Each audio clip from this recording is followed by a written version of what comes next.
Bismillahirrahmanirrahim. Assalamualaikum warahmatullahi wabarakatuh. Ikhwani fillah, azani Allah wa iyyakum. Kemudian kita lanjutkan pada permasalahan khilaf yang sangat qawi yang timbul di antara para ulama tentang hukum mengeluarkan mani ya, dengan sengaja tanpa jima. Apakah membatalkan puasa?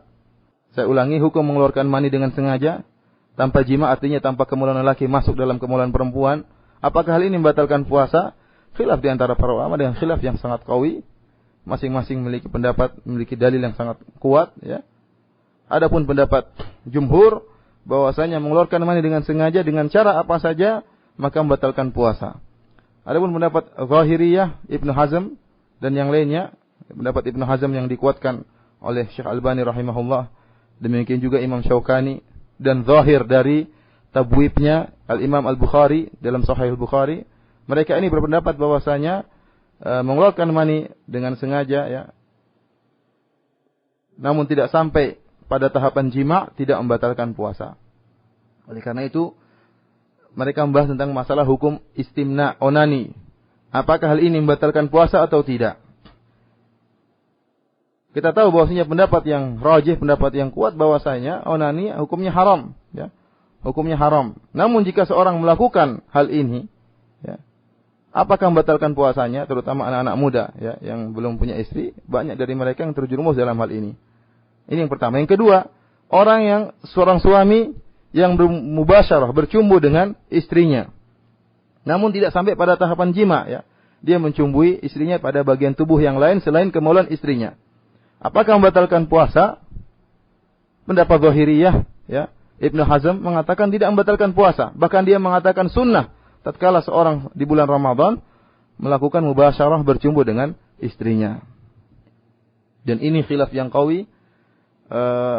Ibnu Hazm menyebutkan dalil-dalil, di antaranya demikian juga Imam Bukhari dalam sahihnya bahwasanya Aisyah radhiyallahu taala anha pernah berkata, "Kana Nabi sallallahu alaihi wasallam yubashiru wa yuqabbil wa huwa sha'im." Ya, bahwasanya Rasulullah sallallahu itu mencumbu dan mencium tatkala dia sedang berpuasa.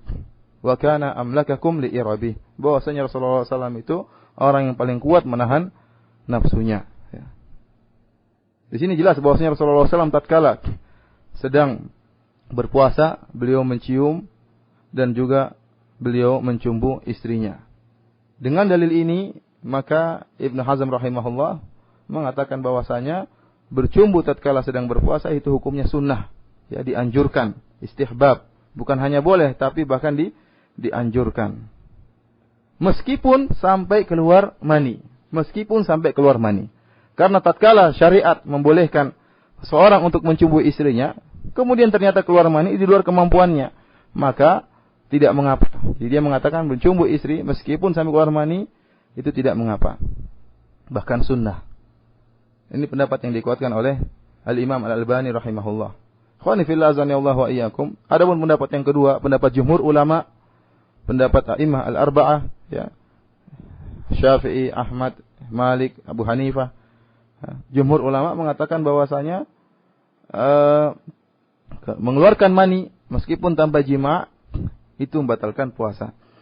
Dalil mereka di antaranya tadi ayat yang telah kita bacakan di awal pengajian, fal ana basyiruhunna, ya. Tatkala di malam hari Allah mengatakan, maka sekarang hendaknya kalian mencumbui istri-istri kalian, ya. Artinya apa? Di siang hari tidak boleh, ya. Oleh karena itu mubasyarah, mencumbui istri, ya, itu dilarang dalam Al-Qur'an dan tidak boleh dan membatalkan puasa. Dalil mereka yang lain yaitu sabda Rasulullah sallallahu alaihi wasallam, wa fi but'i ahadikum shadaqah.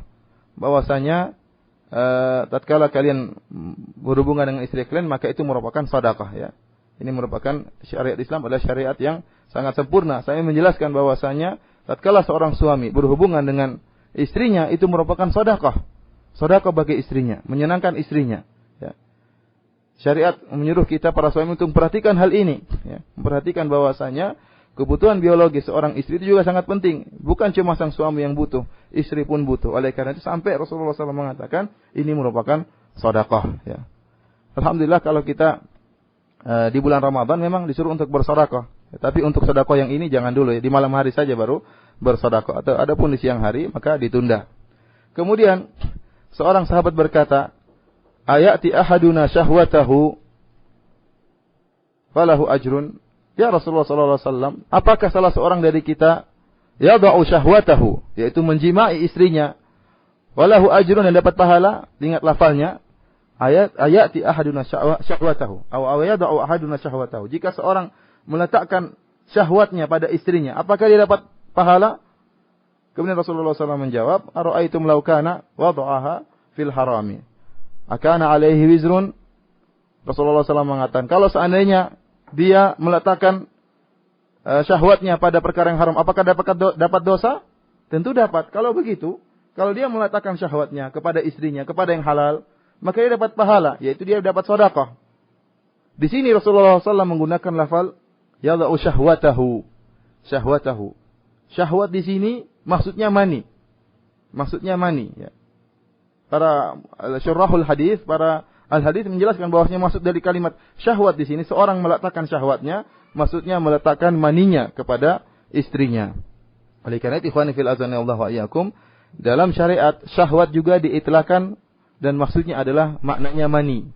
Padahal Rasulullah SAW dalam hadis yang lain, dalam hadis qudsi, Allah Subhanahu wa taala berfirman tatkala memuji orang sedang berpuasa, ya, bahwasanya siyamuli, bahwasanya puasa itu adalah untukku, taraka syahwatahu wa ta'amahu wa syarabahu min ajli. Kata Allah Subhanahu wa taala, orang berpuasa itu meninggalkan syahwatnya dan meninggalkan minumnya dan meninggalkan makannya karena aku.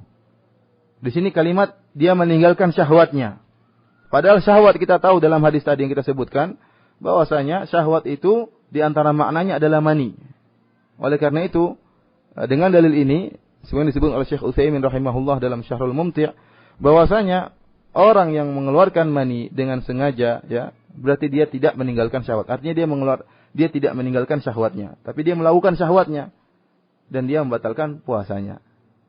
Ikhwani fillah, azani Allah wa iyyakum. Ini dalil jumhur yang mengatakan bahwasanya orang yang mengeluarkan mani dengan sengaja, ya, baik dengan onani, baik dengan bercumbu dengan istri, maka puasanya batal. Ini pendapat mazhab, 4 mazhab semuanya berpendapat dengan pendapat demikian. Dalil berikutnya, mereka berdalil dengan qiyas, ya. Mereka berdalil dengan qiyas bahwasanya puasa itu membuat lemah, dan perkara-perkara yang buat lemah itu bisa membatalkan puasa. Oleh karena itu Allah Subhanahu wa taala mengizinkan bagi orang yang safar, demikian juga orang yang sakit, untuk berbuka, ya. Karena dikhawatirkan kelemahan yang timbul. Orang yang berpuasa atau orang yang bersafar dianjurkan untuk berbuka karena bisa menimbulkan kelemahan. Demikian juga sebagaimana akan kita jelaskan, kita akan singgung nanti bahwasanya orang yang berhijamah, berbekam, menurut pendapat yang rajih bahwasanya bekam itu juga membatalkan puasa.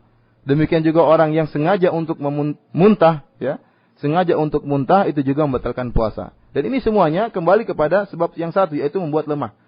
Keluarnya darah dengan jumlah yang banyak karena bekam, demikian juga karena muntah yang keluar, ini membuat lemah orang yang berpuasa, sehingga syariat mengatakan orang seperti ini puasanya batal.